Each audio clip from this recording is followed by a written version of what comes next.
aguçado, né, pelo ensino em todo o campo, e o fato de ele ter concordado com a minha presença aqui, isso me dá, é um sinal de permissão, isso me dá muita alegria. E também ao Paulo e à Joana, pelo convite que me fizeram. Eu me sinto muito feliz e muito honrado. E o meu desejo é que esse momento de meditação na palavra de Deus possa trazer alegria e possa trazer edificação aos nossos corações. Assentados como nós estamos, vamos ter mais uma palavra de oração. Nosso Pai, nós queremos te adorar nesta noite, porque Tu és o nosso Deus, o Deus fiel e completo. E nós estamos aqui hoje, Senhor, com muita alegria, para dizer-te muito obrigado por aquilo que tens feito na vida do Paulinho, e através da vida dele, nas nossas próprias vidas, Senhor. Tu és um Deus fiel e maravilhoso, e nós te adoramos, ó Pai. Pedimos-te agora que abençoes os nossos corações nesse momento de meditação. Assim nós te oramos no nome muito querido, santo e tão precioso do Senhor Jesus. Amém. Amém. Irmãos, vamos abrir a palavra de Deus lá no Evangelho de Lucas, capítulo de número 15.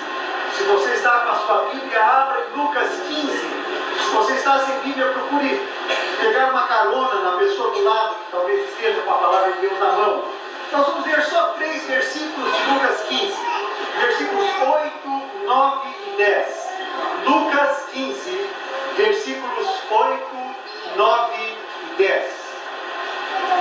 E a palavra de Deus nos diz assim: ou qual é a mulher que, tendo 10 dracmas, se perder uma, não acende a candeia, varre a casa e a procura diligentemente até encontrá-la? E tendo-a achado, reúne as amigas e vizinhas, dizendo: alegrai-vos comigo, porque achei a dracma que eu tinha perdido.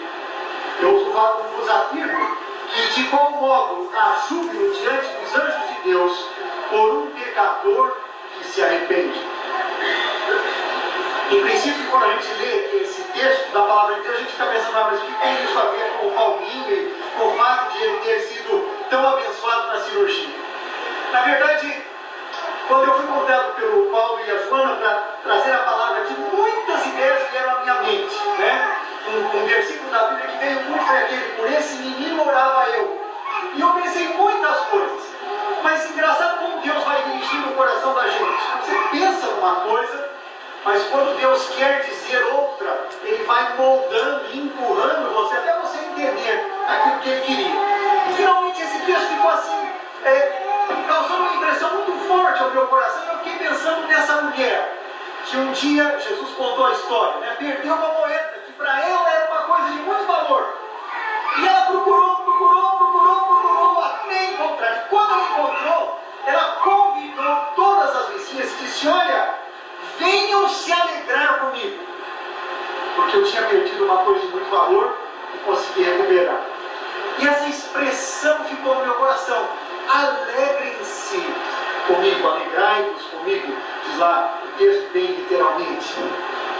Interessante que nos dias de hoje, em geral, as notícias que nós recebemos não são muito alegres, né? Se você ligar a televisão, um jornal, ou ligar o rádio, ou mesmo abrir um jornal, você vai ver uma batelada de notícias ruins que vem, né? Notícias de choro, de lágrimas, de tristeza. Normalmente eu tomo o lanche da tarde com os meus pais na hora que passa um programa na televisão chamado Cidade Alerta. Tem pavor daquilo, né? Mas meu pai fica assistindo o programa próximo, então já liga antes, e aí aquele banho de notícia ruim toda a tarde, tudo me deixa triste. E tem sido assim, parece que uma nuvem escura tem pairado sobre a humanidade, na verdade, e as notícias são cada vez mais tristes. Hoje de manhã, logo que eu acordei, tocou o telefone, uma ex-aluna disse: pastor, eu queria conversar um pouquinho com o senhor. Eu disse: então, como é que vai? Eu disse: olha, pastor, de julho para cá eu perdi um tio num acidente, perdi um tio com câncer, um primo meu foi espancado por uma gangue e uma amiga minha perdeu o emprego. Eu disse: logo cedo. E de repente, meus irmãos, num mundo onde tantas notícias ruins nos chegam, alguém se aproximar de nós para dizer: olha, venha se alegrar comigo, que é uma coisa muito especial.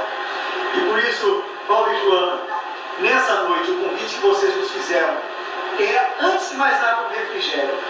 Para todos nós que vivemos ainda num mundo de tantas tribulações e de tantas notícias tristes, alguém alguém se levantar e dizer: olha, eu quero que você venha se alegrar comigo, e por uma razão tão maravilhosa, é realmente alguém privilegiado. E eu gostaria de dizer a vocês que, antes de mais nada, vocês são privilegiados, porque vocês têm podido levantar-se para convidar pessoas, para alegrar-se com vocês. Há uma notícia de alegria. Nós damos glória a Deus por isso. Mas alegrar por quê? Por que será que vocês teriam que se levantar para dizer: olha, alegrem-se conosco? Claro, a notícia da cura do Paulinho, ou da cirurgia e da melhora, é uma grande notícia. Mas eu acho que há outras coisas por trás. E eu creio que eu gostaria de destacar 3 aspectos que são motivo de verdadeira alegria. Creio que se eu estivesse no lugar de vocês, ou talvez eu esteja sendo um porta-voz de vocês, para dizer que vocês nos convidam para nos alegrarmos com vocês, porque vocês descobriram que a luta tem recompensa. Sabe, gente, muitas vezes na minha vida como pastor, eu tenho encontrado pessoas que chegam para mim e dizem: olha, pastor, não adianta mais lutar, larga. Essa semana mesmo recebi um telefonema de pessoas muito queridas, um casal muito querido, dizendo: pastor, olha, nós chegamos no fim, não adianta mais lutar, nós vamos nos separar, acabou. E sabe, meus irmãos, muitas pessoas têm chegado a essa conclusão: eu não vou mais lutar com o meu filho, não vou mais lutar pelo meu lar, eu não vou mais lutar por nada, chega, eu estou entregando os pontos, não vale a pena. Se nós olharmos para o Paulo e para a Joana e caminharmos com eles um pouquinho, nós vamos entender o que é luta e como Deus recompensa a luta. Um dia Joana teve uma notícia linda de que ela estava grávida por uma segunda vez. E eu creio que isso encheu o coração do Paulo e dela de alegria, porque a palavra de Deus nos diz que os filhos são herança do Senhor. Mas eles não podiam nem de longe imaginar que aquela notícia alegre inicial era o prenúncio de uma luta que estava fora de qualquer plano. E a gestação já foi complicada, não foi assim, João? A gestação já foi complicada. Não foi uma coisa que o neném nasceu e aí alguém descobriu que havia problemas. Antes desse neném nascer, a coisa já foi complicada. E eu não vou ficar contando detalhes aqui, mas, meus irmãos, são 4 anos de visita médica, eu não sei quantas vezes, de hospital, eu não sei quantas vezes, de remédio, não sei quantas vezes, de gasto de dinheiro, eu não sei a que montante chegou, de oração, eu nem faço ideia, de apreensão, eu não sei quanto. E sabem, meus irmãos, talvez lá pelo meio do caminho, olha, a Joana em algum momento tem parado e pensado: olha, talvez nem vale a pena tanta luta. Onde é que vai acabar isso, gente? É duro demais, é difícil demais. Mas ao mesmo tempo que foram tentados a pensar isso, eles sabiam que não podiam parar de lutar. Por uma razão, porque eles amavam o Paulinho. Até antes mesmo de saberem quem era o Paulinho, quando ele estava sendo gerado no seio da mãe, eles amavam, e por isso eles entenderam que tinham que lutar. Isso me faz pensar na mulher da nossa parábola. Ela não desistiu, não foi achar essa moeda fácil, a coisa foi muito demorada, mas ela lutou até encontrar. Mas isso me faz ir além também e pensar em alguém que nos amava quando nós nem tínhamos ideia do que era amor. Aliás, que nos amou muito antes de nós nascermos, nos amou muito antes da fundação do mundo, e não desistiu de lutar por nós até o fim, o Senhor Jesus. E olhando para Jesus, eu fico pensando: olha, vale a pena lutar. A Bíblia diz que Jesus hoje olha e vê satisfeito o fruto do seu penoso trabalho. E todos aqueles que lutam e vão até o fim têm o privilégio de depois verem satisfeitos o fruto do seu penoso trabalho. Eu posso imaginar que hoje o Paulo e a Joana olhando para trás, incontáveis noites sem dormir, incontáveis lágrimas derramadas, mas assim mesmo olham dizendo: valeu a pena lutar. Por que eu estou contando isso para vocês? Eu tenho um irmão que é professor, meu único irmão, que é professor universitário. No hospital da universidade onde ele trabalhava, um dia um casal chegou com 2 menininhas que eram chipófagas. Elas tinham o tronco grudado. Então, tinham 4 pernas, mas quando chegava aqui no meio, grudava. E tinham um rim para as duas, um fígado para as duas e coisa assim. E esse casal levou as meninas lá para o hospital, querendo que os médicos tomassem uma providência e ajudassem no tratamento e etc. E eles acompanharam as meninas por alguns dias, meus irmãos, mas de repente foram embora. E o hospital procurou localizar esses pais e nunca mais achou. E as meninas ficaram lá. Se agarravam a qualquer enfermeiro do médico que passasse, porque elas queriam um pai e uma mãe. E o Cláudio, uma vez, conversando comigo, meu irmão, me disse: sabe o que é mais triste? É pensar que um dono de um circo descobriu que essas crianças estavam lá e foi lá tentando comprá-las para exibir as meninas no circo. Os pais haviam desistido de lutar e abandonaram as meninas lá. Isso já faz vários anos. Elas sofreram uma cirurgia para serem separadas uma da outra. Eu perdi o contato. Mas até a última notícia que eu tive, os pais nunca mais tinham voltado.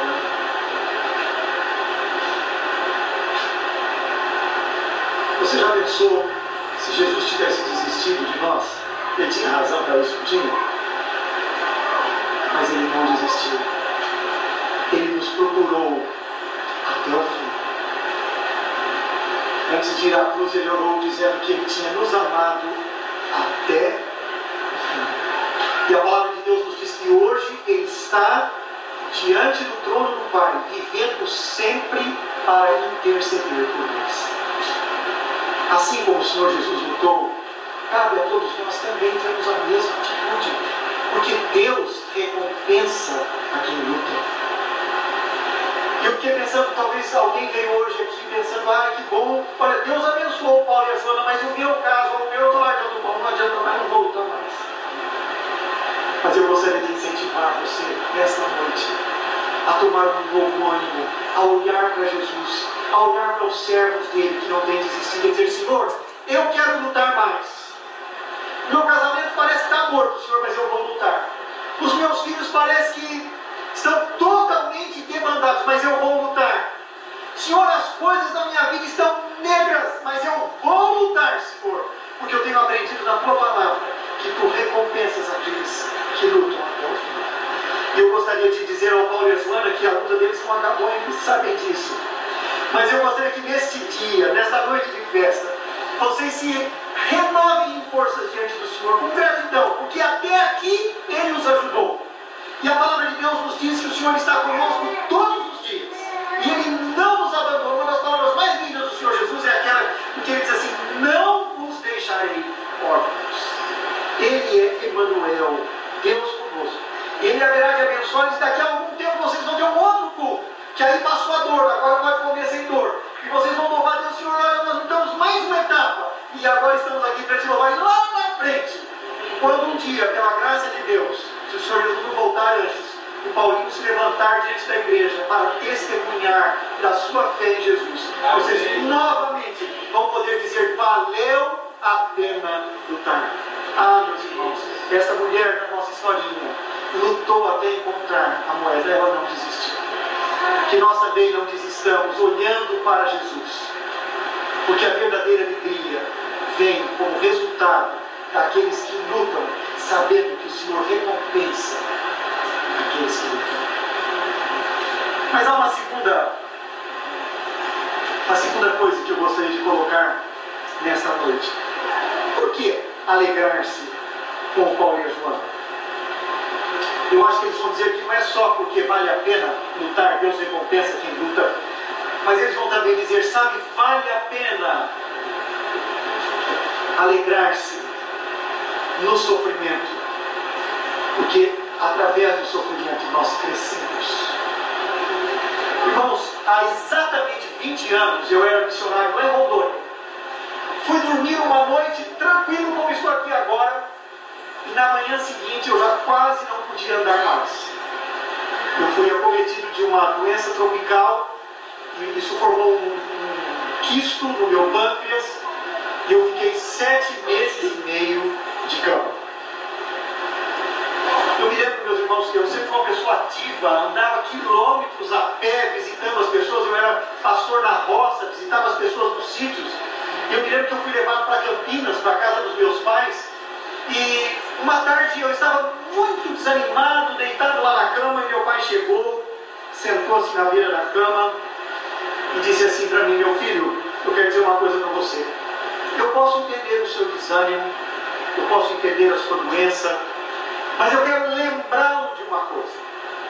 Eu nunca vi um servo de Deus entrar no sofrimento para sair dele pior do que entrou.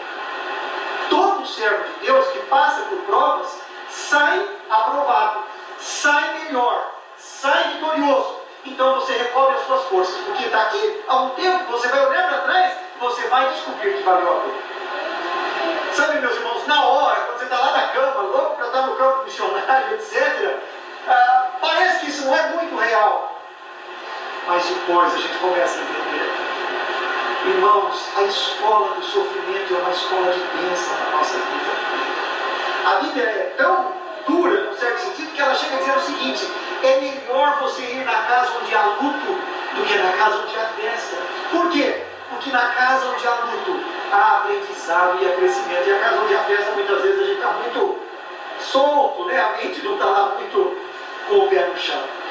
Eu tenho certeza que se o Paulo e a Joana pudessem se levantar agora, eles iam contar para nós como eles eram há 4 anos e como eles são agora. Em quantas áreas Deus trabalhou. E enquanto eles puderam crescer. Sem dúvida, meus irmãos. A palavra de Deus nos diz lá em Tiago que nós devemos ter por motivo de toda alegria ou passarmos por várias provações. E ela diz por quê? Porque a provação, a primeira coisa, produz em nós perseverança. E eu fico pensando que para nós brasileiros, perseverança é uma coisa muito séria. Nós somos o povo menos perseverante que existe. Você pode prestar atenção. O tanto de gente que começa coisas no nosso país e não chega nem na metade é impressionante. Até no ministério. Eu não tenho uma estatística muito clara, mas na minha turma nós nos formamos em 20. Não sei se há 15 hoje ainda no ministério. Vários deles foram ficando aí pelo caminho. E sabem, meus irmãos, o sofrer nos faz aprender a permanecer. Voltando para Jesus, Jesus foi até o fim. Nós fomos chamados também para irmos até o fim. E é a doença, melhor dizendo, a escola do sofrimento que nos ensina a permanecer. Mas é uma coisa mais que vem com isso. Sabe que a escola do sofrimento nos ensina também a dar valor para pequenas coisas que antes a gente não dava. Vocês querem ver? Quando nasceu Miriam, e a Miriam deixou o peito e a mamadeira e começou a comer, a coisa mais fácil para a Joana era botar uma colher de arroz e feijão na boquinha dela. Do tamanho que ela tem, eu imagino que aquele descia com uma facilidade incrível. Não é verdade? E para a Joana, uma colher de comida na boca de uma criança era a coisa mais simples do mundo. Mas quando veio Paulinho, é que ela foi entender qual o valor de uma colher de arroz com feijão. É uma verdade. Porque aí não descia. E quanta lágrima foi derramada por causa disso. E hoje, uma colher de arroz tem outro significado para a gente, com toda certeza. Sabe, irmãos, quando nós passamos pela escola do sofrimento, nós aprendemos a dar valor para coisas que nós achamos até que Deus tem obrigação de nos dar.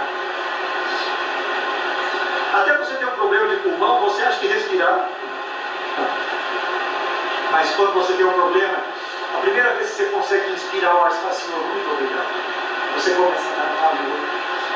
Você começa a entender que essas coisas que a gente tem todo dia como tão normais, não são normais, são sobrenaturais, são bênçãos de Deus. Voltando ao tempo que eu era missionário lá em Rondônia, eu me lembro, meus irmãos, que quando eu morava aqui em São Paulo, tudo asfaltado, eu morava em Campinas, né? Então, eu ia viajar, pegava o carro e saía. Claro que eu orava antes da viagem, mas para mim, aquilo... Mas quando eu fui para lá, sem um palmo de asfalto, para vocês terem uma noção, uma vez, no atoleiro, havia 117 caminhões esperando a vez de cair no buraco onde estavam 5. Aí eu aprendi o que é fazer uma viagem tranquila. E aí eu aprendi a dar valor para o asfalto, para mim era uma coisa tão como dessa. E eu passei a ver viagens com uma outra ótica. Sabe, meus irmãos, a escola da provação e do sofrimento nos ensina a perseverar, nos ensina a dar valor para coisas que a gente mal valorizava. E por isso, ela nos faz melhores. Hoje nós temos motivo para nos alegrar com eles. Por quê? Porque eles aprenderam com toda certeza que lutar tem recompensa. Porque eles aprenderam com toda certeza que a escola do sofrimento traz crescimento. E uma última coisa, por que alegrar-se? Porque com certeza eles podem levantar-se e dizer que aprenderam de uma forma mais completa ainda que Deus é bom. Sabe, gente, eu era um menino novo ainda, estava fazendo uma viagem de trem e o chefe do vagão andava para lá e para cá e ele ficou incomodado porque durante 8 horas de viagem ele me viu estudando. Eu era seminarista naquele tempo.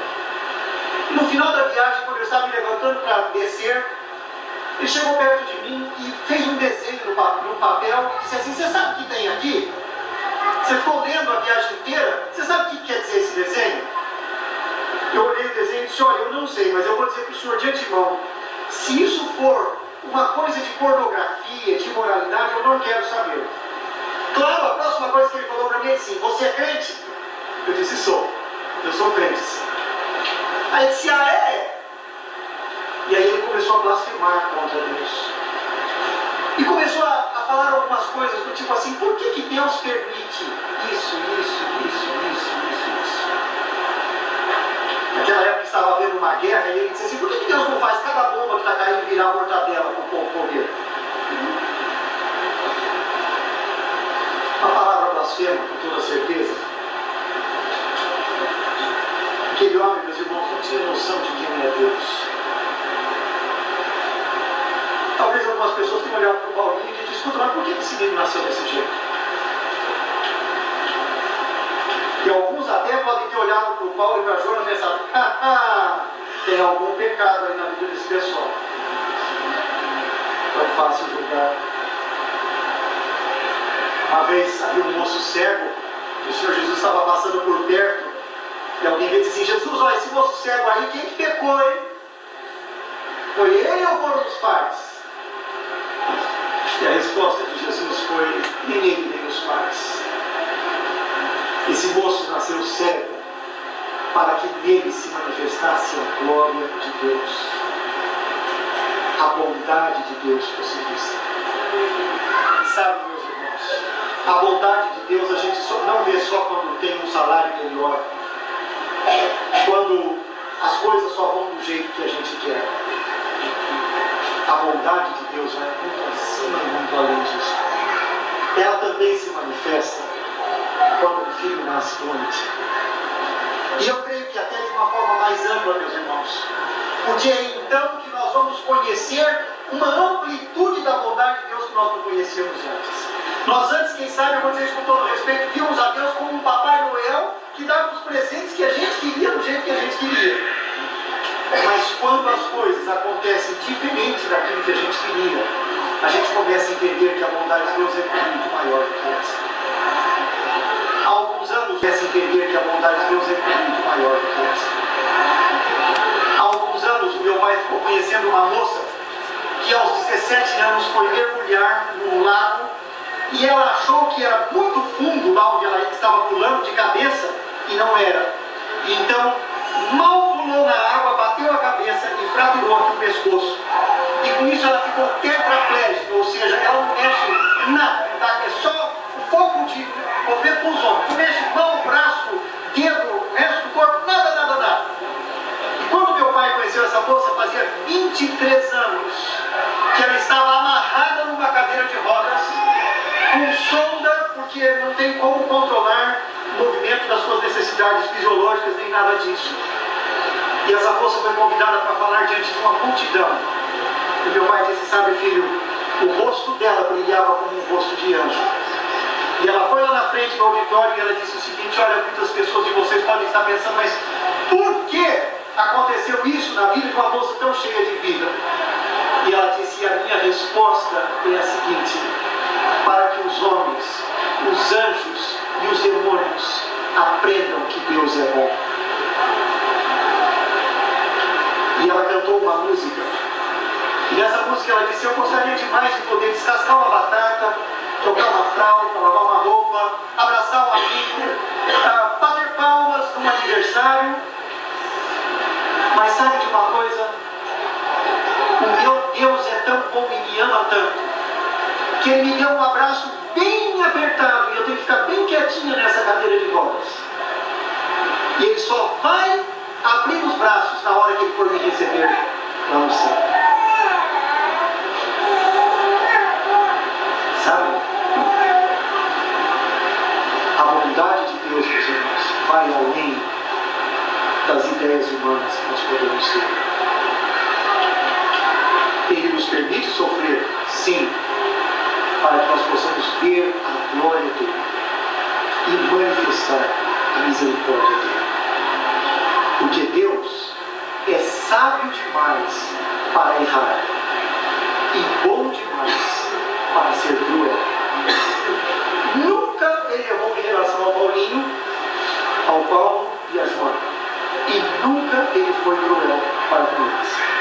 E uma coisa é verdade: aquilo que agora a gente não entende, um dia nós vamos entender. E nós vamos ver com a bondade do Senhor e ainda muito além de tudo que nós podemos pensar. Alegrem-se comigo, disse a mulher. Alegrem-se conosco, dizem hoje o Paulo e a Joana. Por quê? Porque nesta circunstância, eles aprenderam que toda luta verdadeira tem recompensa. Nesta circunstância, eles viram que cresceram. E nesta circunstância, eles podem testemunhar que Deus é bom. Que a nossa alegria do Senhor, meus irmãos, possa aumentar mais e mais. E que ao olharmos para essa família, nós nos sintamos impulsionados a lutar até o fim. Nós nos sintamos encorajados a entender que no nosso sofrimento nós também vamos crescer. E nós nos sintamos conscientes da verdade de que Deus é bom na alegria e na dor, na fartura e na escassez. Ele sempre será. Damos-te graças, Senhor, por este momento de meditação na Tua Palavra. E por esta hora tão especial na vida da Tua Igreja, na nossa vida, Senhor. Quando podemos dizer com Paulo e a Joana que Tu és bom, um Deus perfeito, santo e completo, ainda que muitas vezes não consigamos entender e alcançar todos os Teus caminhos. Queremos, ó Pai, sujeitar-nos a Ti. Queremos, Senhor, entender que o sofrimento nos faz crescer. E queremos lutar até o fim, porque estamos plenamente certos de que Tu recompensas aqueles que lutam. A Ti, Senhor, toda a glória e todo o louvor. Estendemos agora, Senhor Deus, o nosso pedido a Ti em favor do Paulinho, que ele possa crescer para a Tua glória, que Tu o livres dessas dores que ele tem, Senhor, que ele possa testemunhar durante toda a sua vida do Teu amor. Amém. Mas também abençoa a sua irmãzinha, Senhor, que de igual forma ela possa amar-Te e ser um testemunho vivo de quem Tu és. Ó Pai, recebe a nossa gratidão, pois Te oramos no nome muito querido e precioso do Senhor